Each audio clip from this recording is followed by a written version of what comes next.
एक समय की बात है। उज्जैन में राजा चंद्रसेन का राज्य था। वह भगवान शिव का परम भक्त था।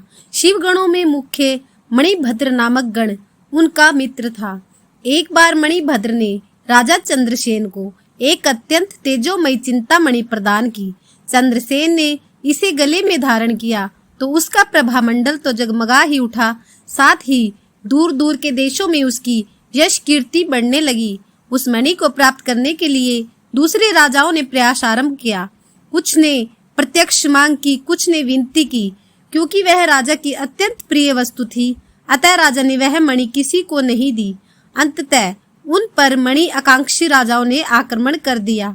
शिव भक्त चंद्रसेन भगवान महाकाल की शरण में जाकर ध्यान मगन हो गया। जब चंद्रसेन समाधिस्थ था तब वहां कोई गोपी अपने छोटे बालक को साथ लेकर दर्शन हेतु आई। बालक की उम्र थी 5 वर्ष और गोपी विधवा थी। राजा चंद्रसेन को ध्यान मगन देखकर बालक भी शिव की पूजा के हेतु प्रेरित हुआ। वह कहीं से एक पाषाण ले आया और अपने घर के एकांत में बैठकर भक्ति भाव से शिवलिंग की पूजा करने लगा। कुछ देर के बाद उसकी माता ने भोजन के लिए उसे बुलाया, किंतु वह नहीं आया। फिर बुलाया, वह फिर भी नहीं आया।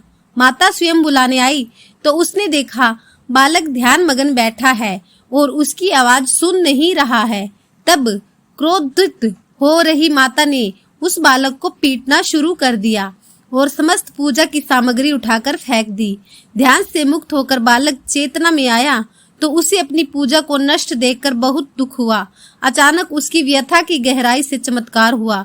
भगवान शिव की कृपा से वहां एक सुंदर मंदिर निर्मित हो गया। मंदिर के मध्य में दिव्य शिवलिंग विराजमान था एवं बालक द्वारा सज्जित पूजा यथावत थी। उसकी माता की तंद्रा भंग हुई तो वह भी आश्चर्यचकित हो गई।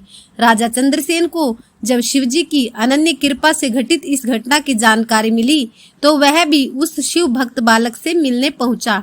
अन्य राजा जो मणि हेतु युद्ध पर उतारू थे वे भी पहुंचे। सभी ने राजा चंद्रसेन से अपने अपराध की क्षमा मांगी और सब मिलकर भगवान महाकाल का पूजन अर्चन करने लगे।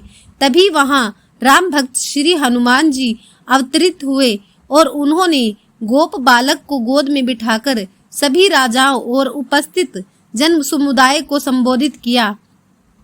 रीते शिवम नानंतमा गतिरस्ति श्रीणाम एवं गोप सुतो दिष्टा शिव पूजा विलोक्य च आमंत्रे नापि सम्य पूज्य शिवम शिवम वातवान ऐश भक्तावर शंभोर गोपानम कीर्तिवर्धनम इह भुक्त्वा खिलान भोगान्ते मोक्षवाप्स्यति अश्ये वंशे अष्टम भावी नंदो नाम महायशा प्रास्यते तस्य पुत्रतम कृष्णो नारायणम स्वयं। अर्थात शिव के अतिरिक्त प्राणियों की कोई गति नहीं है। इस गोप बालक ने अनंत शिव पूजा को मात्र देखकर ही बिना किसी मंत्र अथवा विधि विधान के शिव आराधना कर शिव तत्व सर्वविद मंगल को प्राप्त किया है। यह शिव का परम श्रेष्ठ भक्त समस्त गोप जनों की कीर्ति बढ़ाने वाला है। इस लोक में यह अखिल अनंत सुखों को प्राप्त करेगा। वह मृत्यु के प्रांत मोक्ष को प्राप्त होगा। इसी के वंश का 8वां पुरुष महायशस्वी नंद होगा, जिसके पुत्र के रूप में स्वयं नारायण कृष्ण नाम से प्रतिष्ठित होंगे। कहा जाता है भगवान महाकाल तब ही से उज्जैनी में स्वयं विराजमान है। हमारे प्राचीन ग्रंथों में महाकाल की असीम महिमा का वर्णन मिलता है। महाकाल साक्षात राजाधिराज देवता माने गए हैं। हर हर महादेव। चैनल को सब्सक्राइब करें और वीडियो को लाइक करें।